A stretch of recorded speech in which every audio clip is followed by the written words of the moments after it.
You know what I don't like about college football recently is how much attention is going into the non-essentials of the sport. And what I'm talking about specifically is how much of the focus right now is on Lane Kiffin's exit from actually a six is it 6 years he was there at Ole Miss? 6 years total, six Yes, seasons? 6 years, God, that 6 years went by correct. so quickly. Well, I have a It lot of did. thoughts about Lane Kiffin. I'm sure Brandon does here as well. I'm Alex. This is Brandon. This is Two Fans, One Pod. Um, really weird week 14 for me. And that's, for me, it's become staple that there are so many upsets and there's so much drama coming out of this week. I felt it was pretty tame. I'm not going to lie. Hmm. There were a couple of upsets, but I don't even think Vegas was surprised with those upsets, just given how the spreads were. So maybe one or two games kind of threw them off. But really, these games followed the pattern, and we called them out, I think, in our preview episode pretty Yeah. well. Yep. But before we get into the matchups of the week, I just want to talk about Lane Kiffin for a second. Um, actually, you know what? Do me a favor, Brandon. Start. Tell me, where do you stand as far as Lane Kiffin's overall, I guess, how it looks for the Yeah. program at Ole Miss, given the way he has departed yet again? You know what I mean? Tell me, how do you Yeah. feel? Um, this is a tough one because it's one of those things where I think if you looked at the guy that you were hiring based on his track record, you could kind of, you shouldn't be too surprised. I feel like with the way he kind of got up and left.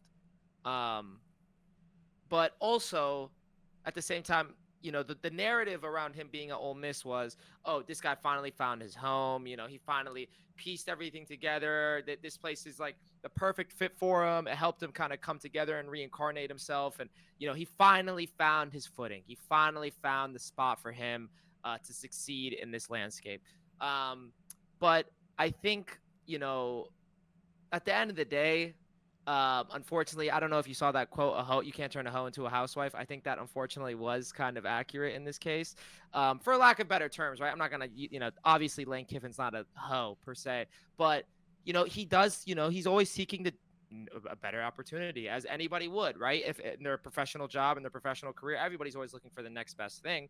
Um, Sometimes that's not always the right move, but I think in his case, in this specific scenario, it is, especially in the modern landscape of college football. This was the biggest coaching change since the NIL got implemented, since the college football playoff era, I think, that we've seen. And it's been the most hyped up one, most talked about. I mean, the guy's already always making the headlines, just even when he's just in a solid situation. So imagine, when he's getting up and leaving.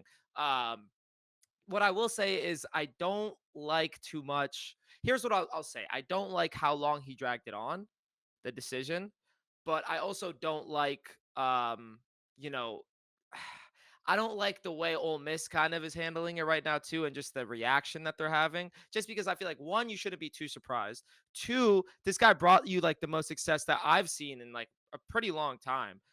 They had two 11-win seasons during his tenure. They're going into the playoffs as a top 10 team. Like this, they're a really good team. They're a really good program. The defense started coming together later on in the year. The offense is clicking on all cylinders. Um, so you have that aspect to it as well. And then, the tough part, and, we all saw the headlines, is that, and he even said so in his farewell statement, he wanted to stay on board and continue to coach them through the playoffs, even though he was going to accept the LSU job. And he got, into, a tough discussion with Keith Carter, the AD. And a lot of people are saying, that's not realistic. And no way in hell should you be able to do that. Stick around after you accepted another job. Blah, blah. Well, I mean, that's what's happening at Tulane.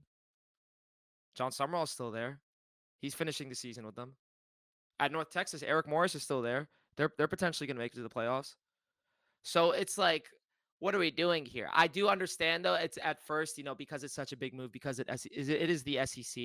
We love to be dramatic, in the South. So that's definitely what's going on there. It's football's different in the South. You know what I mean? That's just the fact of the matter. And then you combine that with a guy like Lane Kiffin, a personality that big, a guy that's like loved and hated by the media all at once. Like Paul Finbaum said, the Miley Cyrus of college football, apparently. Um, that's just what you're gonna get. So I think that there is a bit of an overreaction on the Ole Miss side.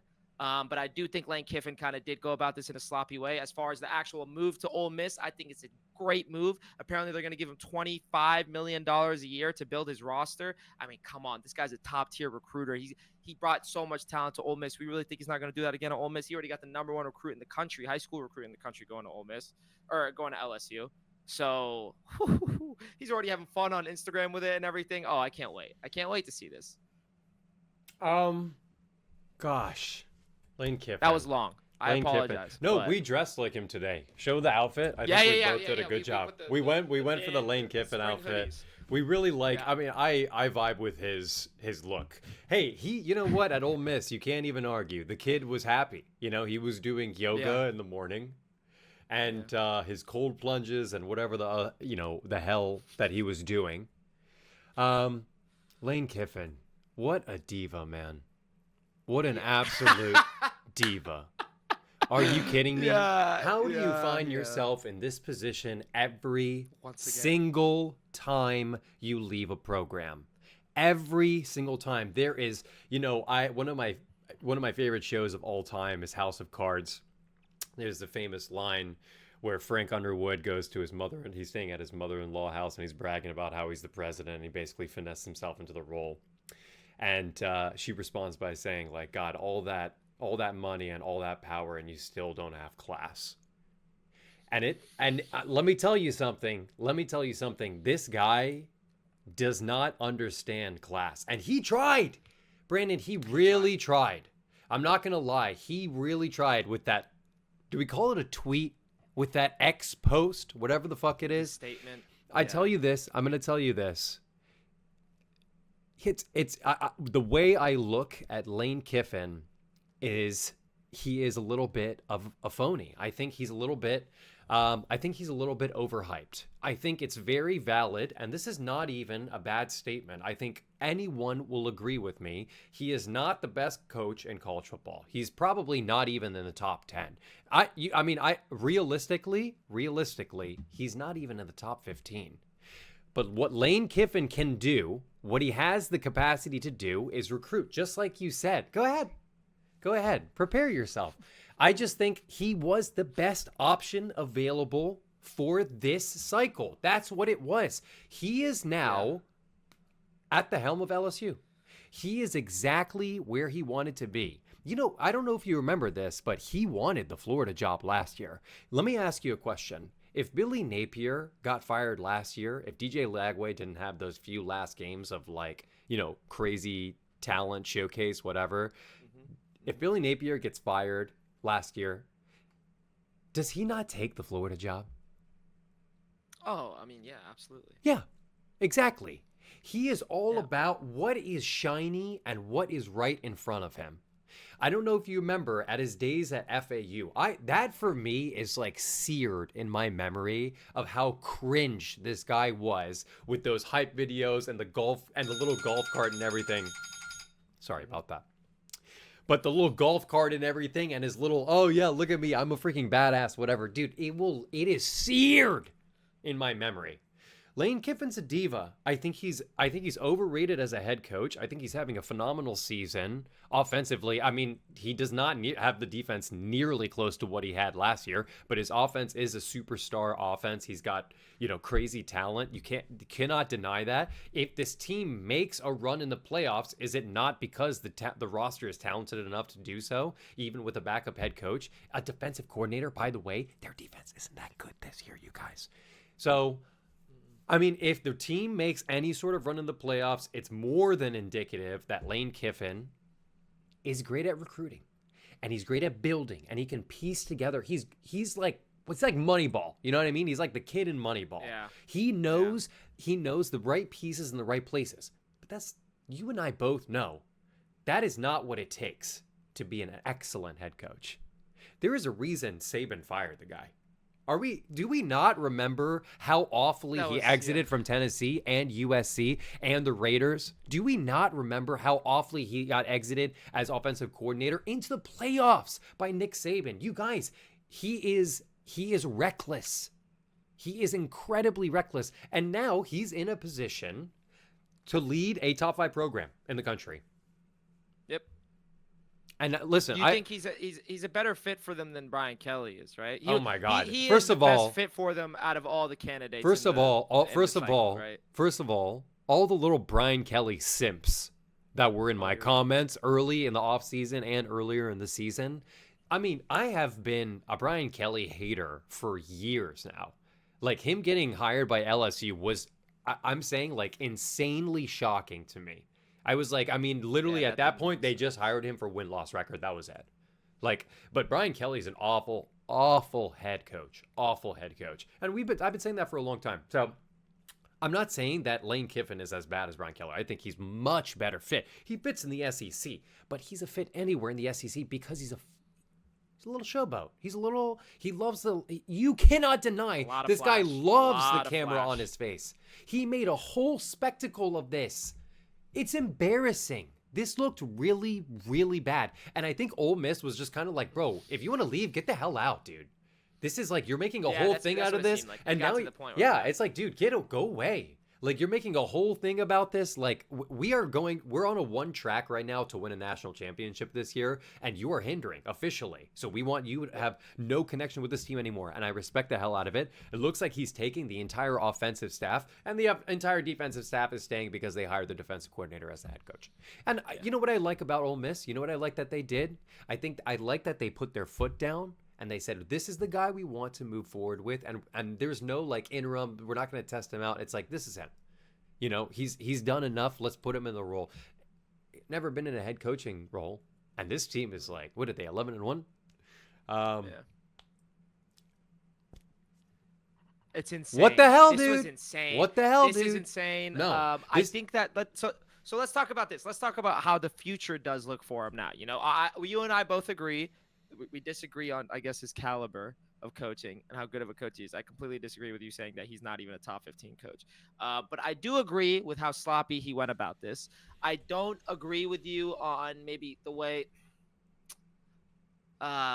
he's as the Ole sloppy Miss as it thing was gets, tough dude. because I do. You It, can't, it, it was very sloppy. It dude. was very There's so sloppy, and many I do points in the understand as a season. school, you can't. You don't want this shit. Dude, there's points in the You don't- season. yeah. Guys, let's not forget how many times he tried to throw away games. I mean, there was times, I mean, in the Georgia game, going for it on fourth down on your own 25-yard line. Dude, I've seen him make incredible mental lapses under pressure. Let's not argue and say that this guy is one of the greatest head coaches of all time. He has been fired from multiple places for a reason. Okay? I hate to, I mean, whether it's because his off-field antics or whatever you think about him, he's clearly not an elite head coach. And you cannot argue against that because what has he done?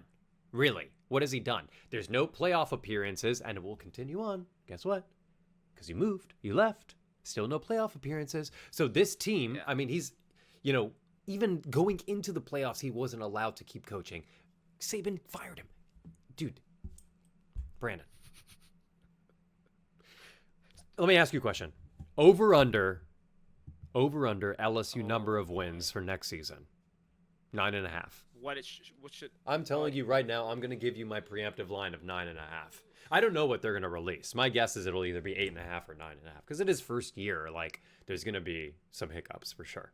Well, listen, the one pro that comes out of him not coaching Ole Miss through the playoffs is that he can fully gear himself towards that transfer portal the minute it opens. Yes. And like I said, they're giving him $25 million what's it called, a year, and he can play around with that. They already have one of the best high school recruiting classes in the country. LSU's already a hot destination. I mean, this transfer portal, the talent he's going to bring in is going to be insane. He is the poster boy for the modern landscape of college football. You know what I mean? Like he It's literally so is disgusting. acting like he's like one of these he's like one of these players that transfers all the time. You know what I mean? Like it's like a bidding war for him every offseason. So he's the perfect guy, I think, when it comes to that aspect. Like I keep saying, the recruiting and all that. So he's going to have the talent and the personnel there. And then also he's going to have the consistency with his staff. It seems like a lot of his offensive staff is joining him, as you and I have both said. The defense, that's going to be interesting because LSU is a place that usually has a tougher defense. They're known for kind of being a more, a physical ball club within the SEC. So that's going to be interesting to watch. I believe Whit Weeks is going to be coming back. So that'll be fun to see too. There's going to be pieces that they still have on that defense. So if they can, keep that just a little bit, not straight too far away from it, but also incorporate that Lane Kiffin offensive identity, they could hit the over. But what do I see for next year? I think next year is going to be the under. I think they clock 9-8 wins. Holy crap. Okay. I thought you were going to be delusional for a second. Thank you. No, yeah, under no. 9.5 sounds right. Can't be delusional for the whole episode. Got to use some logic, right? Yeah, I mean, truthfully, I really do love what he did for Ole Miss, and he really did. I mean, he turned that. I think Ole Miss is. They've never been that elite. You know, this is They haven't, this, right? The season they're having right now is historic. Unmatched in the entirety of its history of a program, and they've been around for a long time. So what he's done is like remarkable, to say the least. But really, what he's done in terms of, you know, roster creation through this new transfer portal, the dude is a wizard, and on top of that, he's a great play caller offensively. Yep. So those two tools apparently in today's day and age is enough to get you 11-1. And also, I want to credit him getting a win on the road at Mississippi State. I know that team is sub 500, and they were fighting to go to a bowl game. Obviously, I mean, they had everything. Backup quarterback, like they had all of the mixings of a trap game, and Ole Miss handled them. Handled them. I think Mississippi State came within, you know, like 11 points at some point, was like the worst, you know, the easiest deficit to overcome.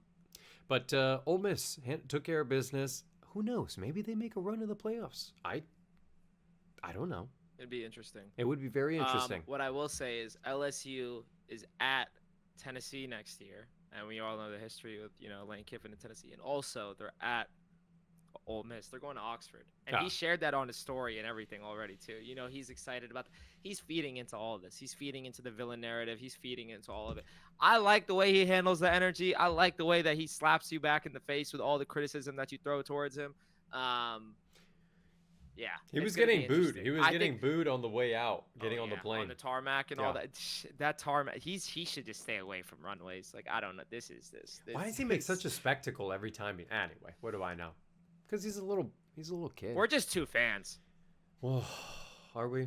Are we fans of him?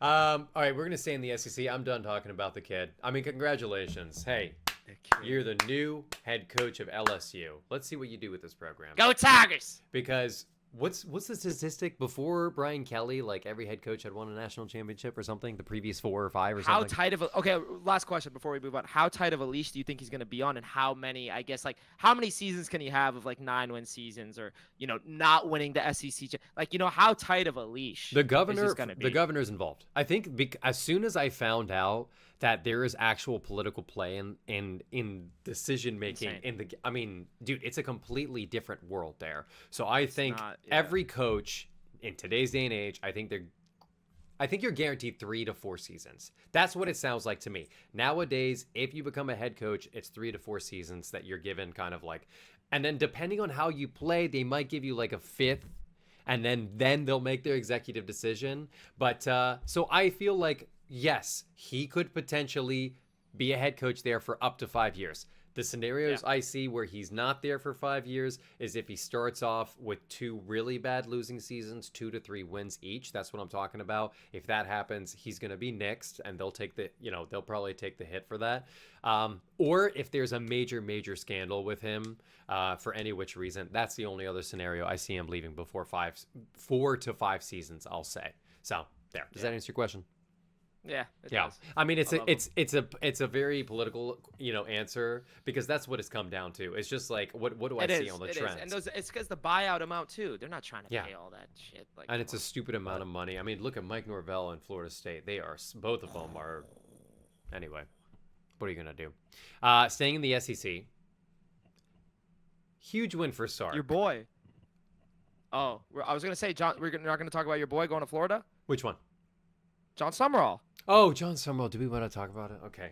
John Summerall. What the hell happened? Auburn really fucked up.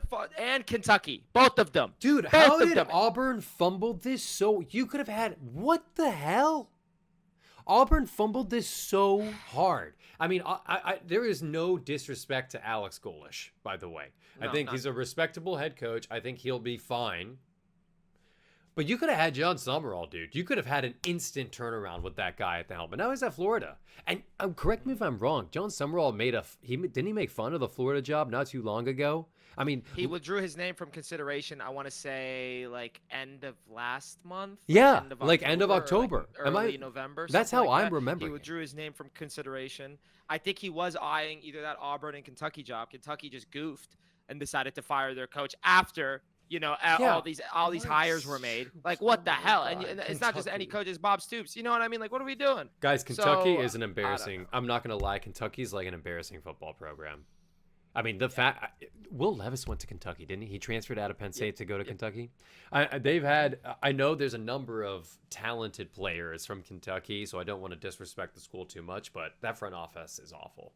The timing of everything, dude. There was like a dozen firings before you guys made your decision, and getting obliterated by an in-state rival. Like, okay, cool. Was that really the final straw for you guys? Was it not getting obliterated in every single SEC match except for the Florida game? Or was it Florida also destroyed them? I don't remember. All those games, Everybody got all them. those games Everybody got them on the literally blur together. It's disgusting. So, unfortunate for the program. I know Cutter Boley, he was fun to watch. I lost a lot of money betting on that team, by the way. That's why you could tell. Okay. Yeah, John Summerall, new head coach of Florida. Congratulations. That's huge. I I'm love happy that for him. Hopefully they can keep their guys. Yeah. Like their personnel. Hopefully that encourages a lot of the players not to transfer. Pretty out. much Because, who doesn't want to see Florida successful? Yeah, Arkansas, Florida. I mean, all those teams are filled now, right? Every position is filled in the SEC. You know what isn't filled is Penn State. Oh, Bubba. Bob Chesney, JMU coaches at UCLA. That was a big name for you guys. I don't know who the hell you guys are gonna get. I have no idea. You and I both know who it is. Who's the? It's going to be Terry Smith, think man. so? Oh, you think that's what it's gonna be? It's just going to be because there's no other options. And if anything, Those they the DeBoer rumors are starting to heat up. Those Kalen DeBoer rumors are starting to heat up. No, I don't know dude. how that's gonna happen. No, I do no. like. They went to the If you playoffs. guys got Brian Hartline, the offensive coordinator over at Ohio State, that would be big. I mean, he's not like going that to a leave lot. a championship-run team. And He's not. Penn State needs someone before the portal opens. Dude, fix this calendar, by the way. You disgusting, need to. you disgusting pigs. You guys are ruining college football. Dude, all of this, none of this lane drama would have happened if we Would've could just happened. fix the calendar. Dude, you guys are more, invested in making a 24-team playoff rather than just fixing the goddamn calendar. You guys, come on. Are we kidding? Yeah. That's It's what really we're screwed. worried about? That's what Saban was saying too. Saban was saying this isn't a Lane Kiffin conundrum. It's a college football. No. It's a conundrum. massive, Just massive issue. The scheduling is absurd. It makes no sense. Deep in playoff run that the portal opens. Anyway, what are you gonna do? A really interesting case was also made this weekend on Texas making the playoffs. Yes. And they talked about this. You know what? It's not even interesting. The more that I think about it, Brandon, the more I realize it's not interesting at all. People said like, "Hey, what happens if Texas wins against Texas A&M handily?" Oh, they probably deserve like a case. But guys, what did we learn about 9-3 teams? If you're 9-3, you're not in the playoffs. It's unfortunate. Doesn't matter who you beat. It doesn't matter when you beat them. If you have 3 losses, you are officially out of consideration. I mean, Georgia Tech was pretty good, and with 3 losses, now with their most recent loss to Georgia at home, I mean, that's it for them too, isn't it? I don't know. What do you think? Do you think that Texas deserves a playoff bid? Yeah, you see the argument that a lot of Texas fans and their the staff and players are making that we didn't have to play Ohio State beginning of the year, but we did. It doesn't blah, matter. Blah, blah, blah. So you guys are going to penalize. And it's like, no, we're not going to penalize. Well, unfortunately, we are going to penalize you guys for losing to them. Yeah.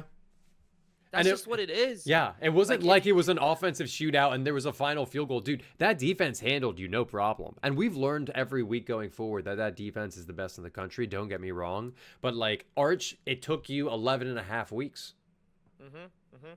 And I mean, if anything, though, this should be Texas should hang their hat on this win. You guys spoiled an undefeated story. This is huge for the Texas team going into next season. And a lot of that team is really young. Yes. You know what I mean? Wingo's, I believe, a freshman or a sophomore. Ryan Niblett's a freshman or a sophomore. That You have guy Arch Niblett Manning, is who I so believe has good. another year. CJ Baxter is still he's still young. He can return. Their whole offensive line, I believe they weren't transfers. They were people they were players that came in off from high school off the scholarships and stayed through. And like that was a younger offensive line too. Like that is a very good young team. One of the best in the country, if not the best young roster in the country. So I think they should.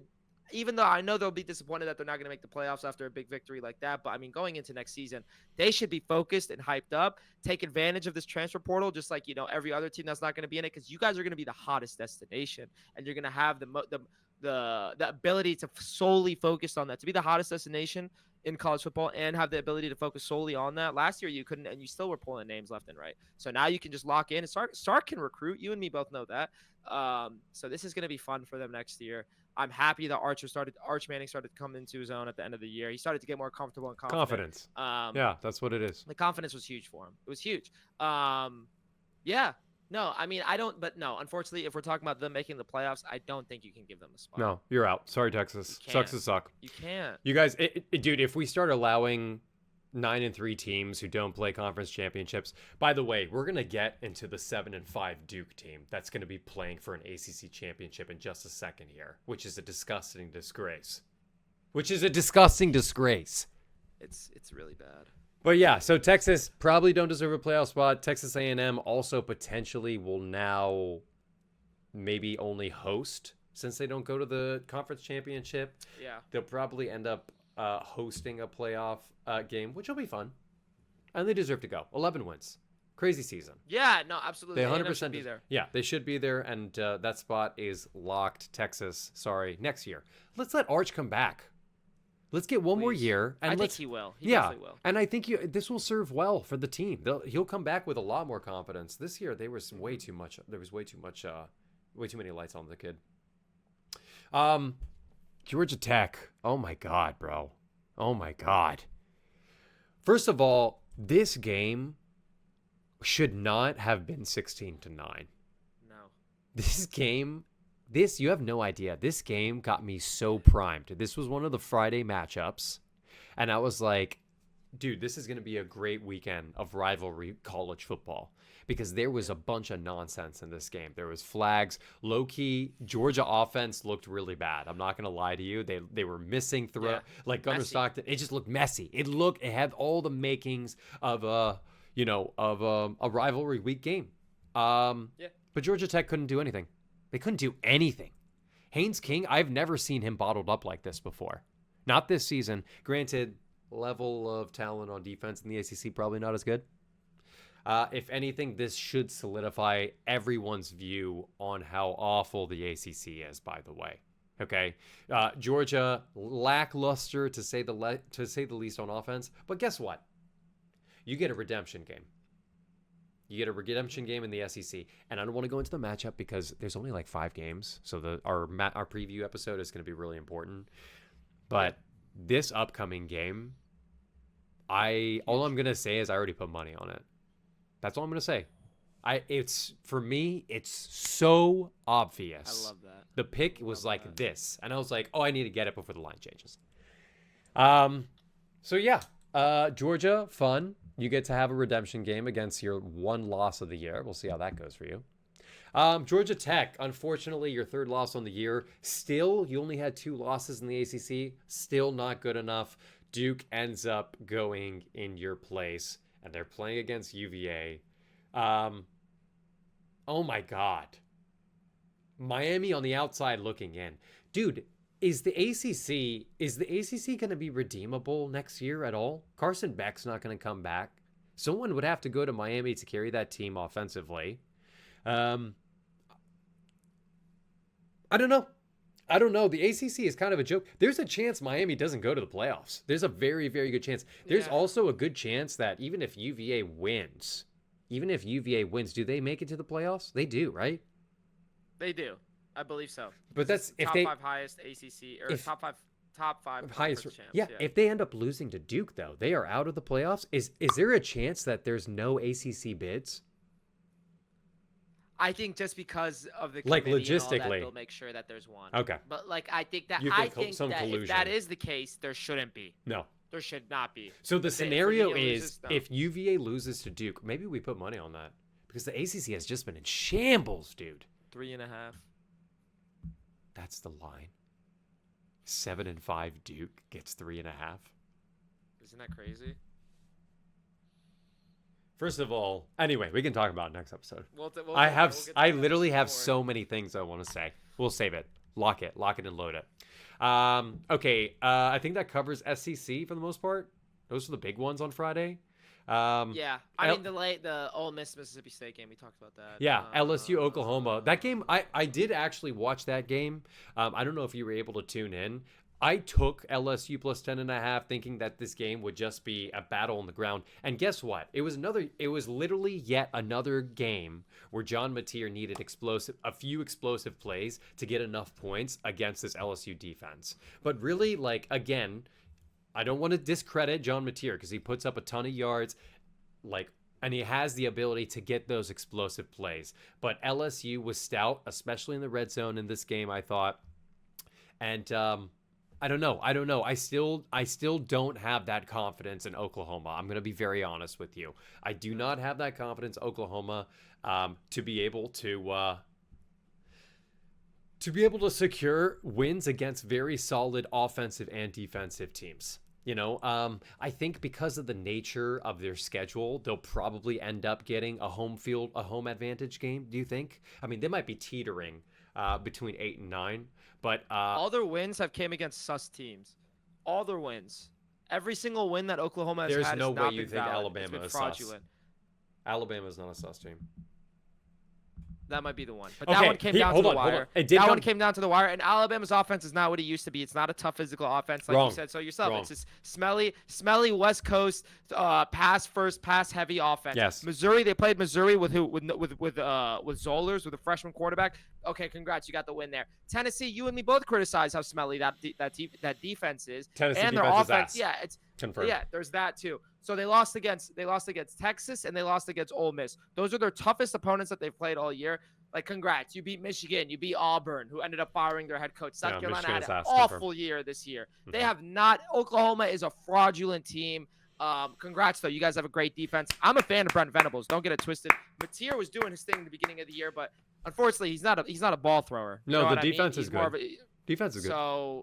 But that's it. So yeah, that's my little rant about Oklahoma. Quick, short, sweet. But hey, yeah, they're frauds. I mean, low key, they are fraudulent. I mean, it's not even low key. It's very high key. They're fraudulent. I think Oklahoma has a chance. I think they have a chance if you can get that run game going. If Oklahoma can get their run game going and not have to rely on John Mateer rolling out and getting a crazy play every single play, I think you guys will be fine.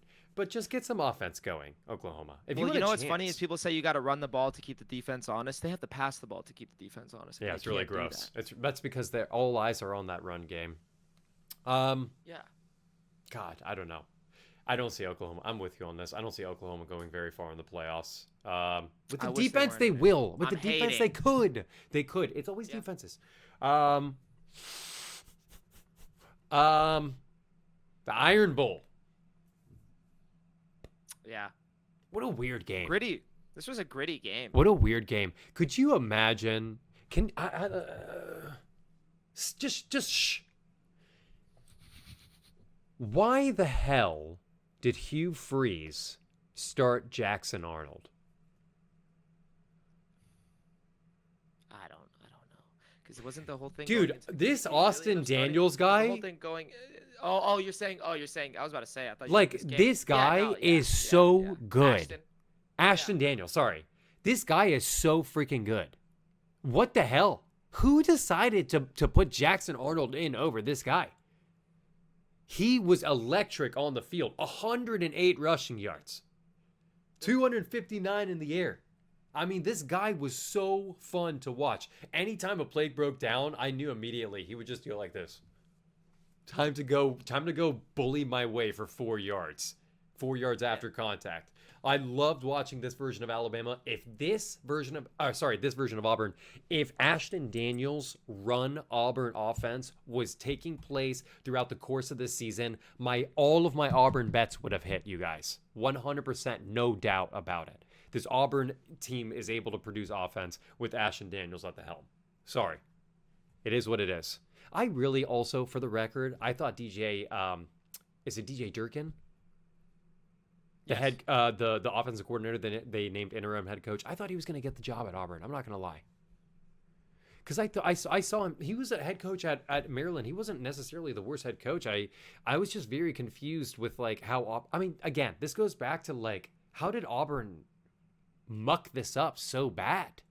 This head coaching hire. And they had one of the. Remember we said going into the season that they had like one of the best rosters in college football. Yes. I mean, So much talent, What do we top know? to bottom, both sides of the ball. I will say Eric Singleton had like 2 really bad drops this game. Like, yeah, and he was one of the. and he was also, I think he was the number Hyped 1 up. player in the transfer portal. So fun fact about that Auburn team, but it was very much a microcosm of their season. It felt like, I mean, they're right there. They are driving. They're gonna score a touchdown if they don't fumble and they end up getting in the end zone, and they'll probably go for 2. They're at home. They probably will go for 2. Will they win They there? have nothing Probably to lose. not. No, they got nothing to lose. Damn. Auburn, I'm sorry, you guys suck. You guys, I mean, the Auburn program, and I don't think it's going to get better next year, unfortunately. With how you guys handled I mean, it's so indicative of that front office and how they're, mismanaging everything. No disrespect. I love you Auburn fans, but your program not necessarily at the top. Smelly. Smellermans. That covers SEC matchups. I want to give you the platform to talk about the game. Oh my god. Because I want to know from a Michigan point of view, and I want you to be as emotional as possible. Okay? So go ahead whenever you're ready. Michigan 9, Ohio State 27 final score. Go ahead, talk to us. What are you thinking? What are you feeling? 3 field goals. We couldn't get in the end zone once. Each time that we got a field goal, it was like because we had like good like field position. We had that one pick on Julian Sane. That got me hyped up. I was so happy about that. But just seeing the way that our offense was playing, I remember. So we got the first field goal, and then we picked them off, and then we had good field position, and then we got another field goal. And just seeing how the inability to move the ball right away, even though we were up, I was like, oh dear God, oh no, we're up 6-0. I was at the bar. Ohio State fans, you should have heard me. I was hollering when we got that pick, hollering. Those Ohio State fans, they didn't say, you could tell they weren't even worried. And I was, and the reason why I got so excited, I was like, oh, we needed that. But then seeing the offense, I mean, gosh, we're so predictable. Like, I get it. That's our identity. Like, I understand it. But, like, geez Louise, man. Even when Bryce Underwood drops back to throw, it's like these designed, like, one read, like, slants and all that. Like, what are we doing, man? Andrew Marsh had 0 receptions. Like, we couldn't even get the ball to our guys. I don't even think he got targeted, like, that many times. I think he got targeted, like, twice, maybe. Jordan Marshall, like, he was out of the game shortly after, like, the first half, I want to say. And then it was Kazal. The rest of the time, it was tough. I mean, Bryce Underwood, he went 8 for 18, had like 60 something yards passing. Like there was no ability to move the ball. And then it started snowing. It started snowing so hard, Alex. It was snowing so hard. And I was like, here we go. This is what they were saying. This is the narrative. Here we go. And nothing changed. It was like a power up for them. It was like, what are we doing? Jeremiah Smith, I mean, that one play that he got, the people were saying it should have been a touchback. I don't know if I agree with that. I'm just going to put my bias to the side. That was on 4th and what? It was like 4th and 5 or something like that. That 4th and 5 from the 40-yard line. The minute I saw that, I was like, oh shit. I was like, this is it. This is here we go. This is now the ball game. And they just didn't look back. Ohio State didn't look back. But I mean, congrats. Congrats. Like, you guys needed this win to make this a rivalry again. So congratulations to Ohio State fans. We won 4 in a row. We can't win every single year. You know what I mean? That's just the reality of it. And we have one of the best young rosters in the country. So, like, am I heartbroken about the loss? Absolutely. But there's so much positives to take away from this. You know what I mean? Like, there's just we have a lot going for. Oh, real quick, Jay Sean Barham, brother. What the hell was that? Are you kidding me? Like, what the hell? Like I I have never understand it's a seen that. rivalry, but that is like, what the hell, dude? That you took it out on the wrong guy. This is the guy was wearing stripes. This is an old man Are you wearing stripes okay? in your. Yeah, that was like I was like, dude, what are you doing, bro? Yeah, I don't know. I mean, it was one of those games where they're just a better team. They are the better team. Carnell Tate had a game. Jeremiah Smith did his thing. Bo Jackson was running all over us. They played our game, their game, everybody's game against us. They killed us. But they needed it. They needed it for their morale. Hopefully you guys can go get the national championship again. We'll see. Do I think you will? I don't think so. I think Indiana's got something in store for you, Ohio State fans. And I think you guys have some. You're gonna get humbled. You're gonna get humbled. I promise you. Because yeah, like congrats. Like you guys put up a fight against a really young team, a one-dimensional, predictable team. So pat yourselves on the back. You guys also didn't hit your total points team over. By the way, I believe it was at 27.5. You guys put up 27. So. Brandon, I love you, dude. I love you, but Ohio State is probably going to win the national championship this year. God! It's too emotional. It's too emotional to say that. It's I think this team I don't want to jinx it because I already took them to win the national championship. Yes, I also took Texas Tech. You're allowed to do that, guys. Shut the hell up. Come at me in the comments. You're allowed to put money on more than one team to win the Natty. Okay? It's called divvying your assets. So, yeah, I think Ohio State is an obvious lock to win the Natty, which is why it was plus 165 when I took it after they beat Michigan. Now, that being said, I think here are things that I saw that Michigan did well in the game. They had that one first drive where they had those outside zone runs where they had like a lead blocker and like Jordan Marshall ripped it for like 30 yards on the first play. I was like, oh, it's happening. I said, oh my God, it's actually happening.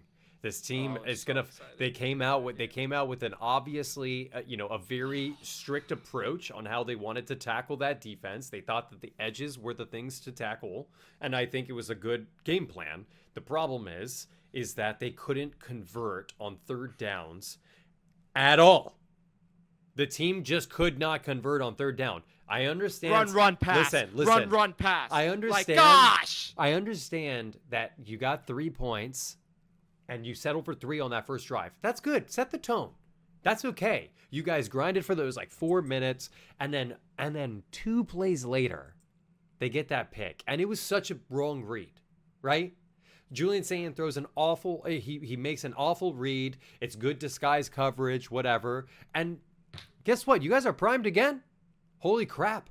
Now we're about 4.5, 5 minutes into the game, and Michigan is up by 3, and you guys are 1st and 10 in plus territory, and it's just the first 5 minutes of the games, you guys. You could be up by 10. Let me tell you a fun story, Brandon. In the 2024 season, Penn State hosted Ohio State. On the first drive, Drew Aller drove down to about the 25, 30-yard line. They settled for a field goal. On the next play, Ohio State throws a pick, a la Will Howard, ends up going for 6. Penn State's up 10-zip. First 5 minutes of the game. And the same thing happened this game. Ohio State said, yeah, no, that's not going to fly anymore. And they completely took over the game. I'm almost positive that out of the 160 or so total offensive yards, more than half of them came on that first drive, those first 2 drives that they had. As soon as they settled for the field goal, once they got the turnover, I knew it was done. You're at home. You had the momentum, and you're still not able to convert. The defense, the defense showed up. The defense showed up. There's no other way to say it. The defense showed up. And this defense is terrifying. What they've done is historic this season. 50 years since we've seen a defense like this. That was the statistic I saw. What they've been able to do, especially on points, allowing points, it's absurd. And Bo Jackson, that name is, I'm too young to know what that name is, but I at least know that name. I've heard it, and I've heard our elders speak about Bo Jackson and how elite he was, and There's now I another feel one. like, holy crap, is history repeating itself or something? Because Reincarnated. this Bo Jackson is so good. There was one play where it's, as soon as it started snowing, there was it was an outside read. That's all it was, a simple outside read. Hand off the ball, he's running basically horizontal, and he makes a fake cut in, and he burns both of the Michigan cornerbacks, ends up taking it for an extra 25 yards. I'm really scared about this guy. He is good. He is Ohio good. State has it all. Ohio State They has have it it all. all. They got run game. They got the pass game. Jeremiah Smith's obviously not 100%. You could see it, but he's still, guess what?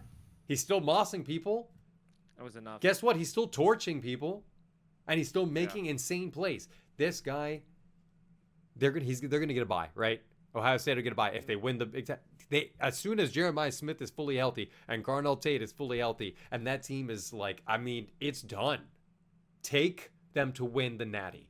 Don't be stupid. Be logical. I won't do it. This team is the best team in college football. It's the best team in college football.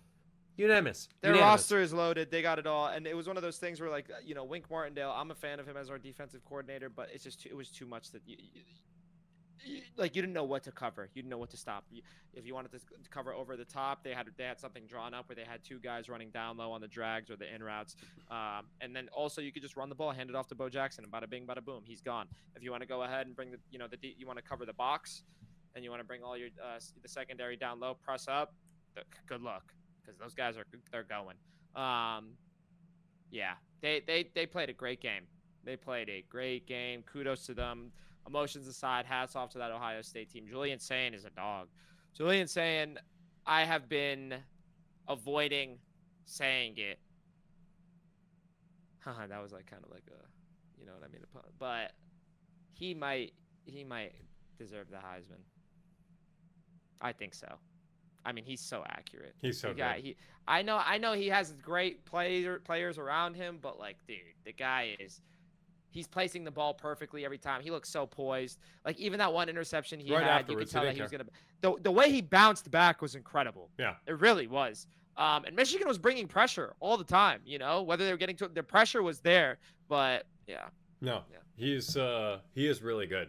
I'm not – there is no doubt that this team will make a very deep run into the playoffs and will ultimately play in the championship. So at the very least, take that. It's got to be minus odds to play in the Natty. But Ohio State, for me, there is no question. With the way that they've been answer any question, the way they've been able to answer any level of adversity, this team deserves to have money put on them. Yeah. It is what it is. Future's bright for Michigan, though. Bryce Underwood, that was a tough game for you. He's a freshman. At the end of the day, he's a freshman. Coaching, just move on. Please. Another matchup I forgot to mention was the Vanderbilt win over Tennessee. I think we both had that. Diego Pavia, we knew. Does he deserve Heisman conversation? That's a good question. I think so. I think he does. I think if I had to choose my finalists right now, I would say Jeremiah Love, Julian Sayin, Diego Pavia. Yeah, that's off the top of my head, and I feel like that's what, that's really what we should go off of if we're talking about the finalists. Those three guys, maybe Jacob Rodriguez, I'll throw him in there as well. No, Rodriguez will be. He deserves a trip to New York. He deserves top 5. A trip to New York. He won't be. He'll be top 5, maybe even top 7, buddy. Who knows, man? But it's tough. Defensive players, they have to have like unbelievably remarkable seasons, which he has. He's had a very historic season, but they're trying. He got another rushing touchdown this weekend, didn't he? So, I think so. And they destroyed. I mean, that team destroyed this week. Another team I love taking for a win and to cover every single week, you guys, is Texas Tech, 49-0. 49-0. This team has a chance to make a run, you guys. Do not even remotely doubt this team. Keep taking them to cover. The only other team that has had more dominant or just as dominant wins as Ohio State and Indiana. Those are the three teams that have just showcased pure dominance this whole year, that have blown every expectation out the water, And they cover. beat the spread out the water. And they cover. Every single week. Every single week, those guys are wagons. Texas Tech, love you guys. Already took them too for next week. Spoiler alert for the upcoming episode. You guys could have guessed that, obviously. Let's see. What's another big one? Tech, yes. We are preparing for myself to wear Michigan gear on our next episode. Thank you, Brandon. Virginia, embarrassing Virginia Tech, and also myself on Two Fans One Pod. So, Virginia, thank you so much. Chandler Morris, holy crap. All you guys got to do is beat 7-5 Duke. You think you got it in you? I'm going to find out. How about that Cal SMU game? I didn't get to see much of it. I really did just watch the highlights, but I mean, they dominated butcher them. The quarterback's name. They dominated. Jaron Q. Yeah. Sakapolatuli.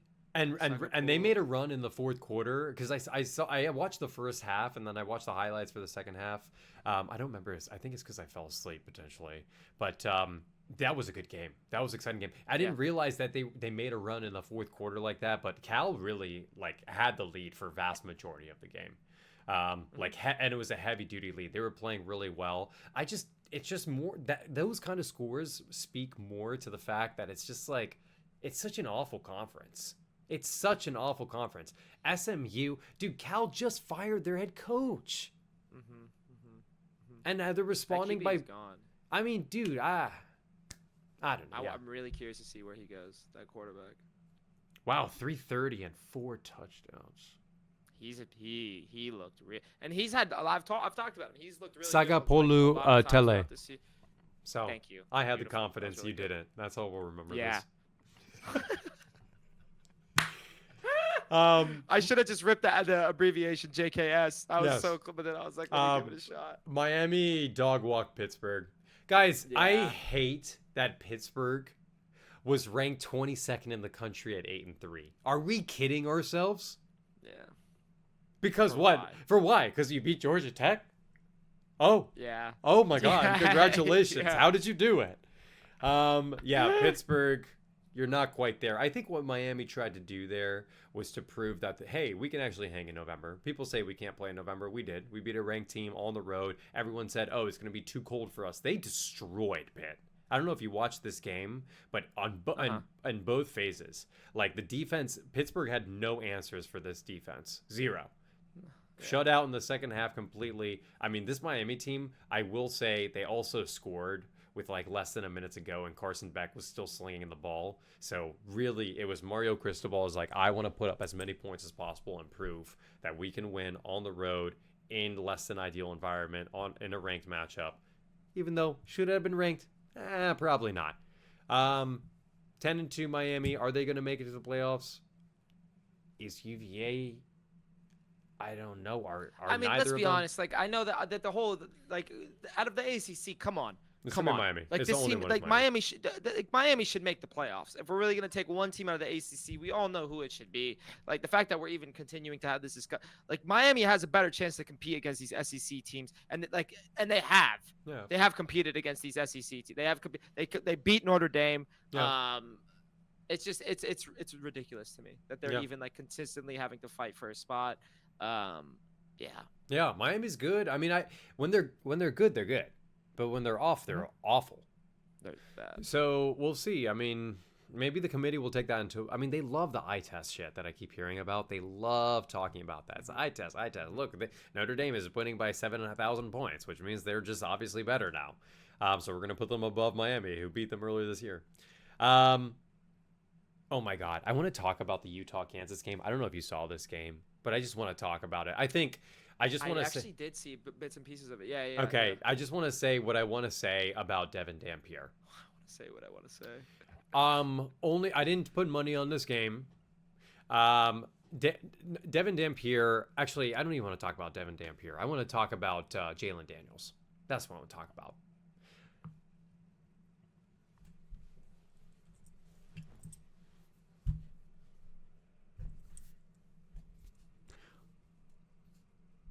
What the hell happened to you? Jalen Daniels, I hope you are listening close here, brother. You are awful You are atrocious.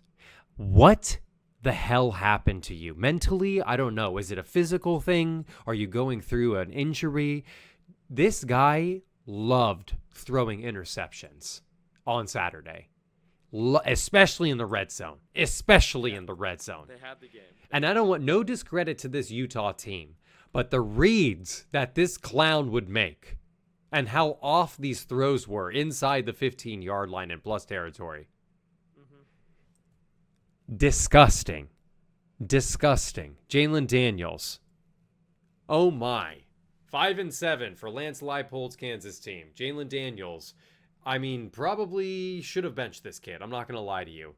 After the first 3 or 4 games in the season, honestly, once they lost to Missouri, the game kind of went, or the season kind of went to shambles for them. Yeah. So, sorry, Jalen Daniels.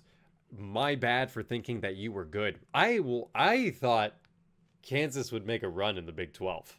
I thought that they had the tools. I mean, Jalen Daniels coming back, how good they looked those first 3 games.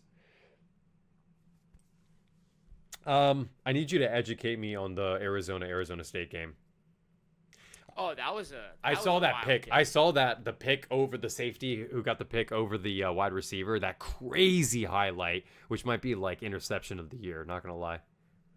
There was a lot of crazy plays being made. Noah Fafita was driving down the field. I mean, the Arizona offense drove down the field a lot. There were turnovers so many times on both sides from the Arizona offense, ASU offense. Missed field goals by Arizona. Like this game, they should have won by a lot more. Arizona State was able to stay in this game and capitalize like off of Arizona's mistakes. But then once that second half kicked in, like that's when Arizona really was able to find their footing and capitalize on, and finish their drives and all that. But Noah Fafita, he looked good. I mean, and their wide receivers looked good too. The number 4 on Arizona, Hudson, he looked really good. He had like 7 receptions, 95 yards. And then Arizona State was just doing what they usually do since Sam Levitt got hurt, which was running the ball a lot. Jeff Sims, the QB, I think he threw like 3 picks. So, yeah.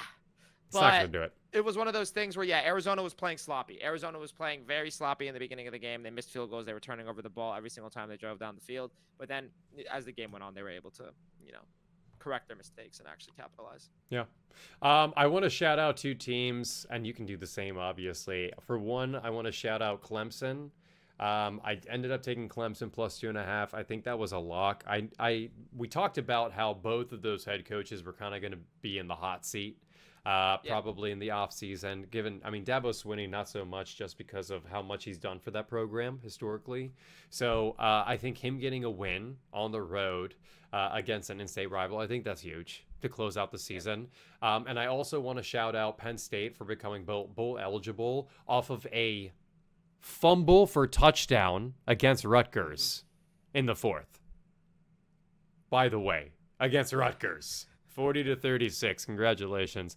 You know what I'm anticipating, which would be hilarious to see in a bowl game, is Clemson versus Penn State. Both of them imagine both of them being in the top 3 in the preseason and both of them barely being bowl eligible, going into game 12. Literally the toilet bowl. I wouldn't be surprised if that ended up being Penn State's bowl game. So shout out to those 2 teams. You made the bowl. You made a bowl game. Not that it matters. No one gives a shit anyway. Go ahead. If I had to, I would say the first one I would go with is Iowa because they've had that was the most dominant offensive performance all year. I took the under that game, so crazy. Really? Crazy amount of points in that game. I think the over hit at halftime. That was insane. Iowa was so dominant that game. That was just awesome to watch. I was so happy for them. Just because that was the one thing that they were lacking all year was their offensive dominance. So the fact that they were able to do that in their last game of the season, huge for them. And then the second one was that Cal win against SMU. That was huge. I mean, to pull that off, like to end your season on that note after your head coach got fired. JKS, I'm not going to butcher the last name or his name again. He looked really good. He looked really, really good. I mean, he just ran up his NIL for sure. So Cal's got their hands full. And we'll see how they move forward. Have they hired a head coach yet? Do we know? No, I can check though. Let me see. Many movements. No. Just that he was fired on November 23rd. Justin Wilcox. Yeah, there's a lot. 9 years he was there. Has been insane. Good God. Insane. But yeah. No, there's a lot of movement going on. But yeah, those would be the two teams. I saw that Northwestern's head coach Fitzgerald. He just went to Michigan State. Wow. Dude, some of these coaching carousel moves. The Michigan State firing Jonathan Smith and then ultimately picking up Fitzgerald. That's such an interesting move. Yeah, Such Fitzgerald. Yeah. I don't know. There's still going to be a lot to. I still have no clue who's going to be Penn State's head coach next year. Terry Smith is what I think is the obvious candidate, but I don't know. I have no clue. We'll see. Yeah. Crazy. Okay, that does it for us here on the recap. I know it's Monday, but it was Thanksgiving. We hope everyone had an amazing Thanksgiving. Tell us in the comments what your favorite food was, or if you just hate us like you normally do in our comments. Lane Kiffin is a new head coach at LSU, you guys. Come on, we're going to a game. We could. We'll make that our next stop on the college tour. You know what I mean? Mm-hmm. That should be one of them. We should do like an Alabama LSU game. That would be so crazy. SEC. All right, we love you guys. Until next time. Peace.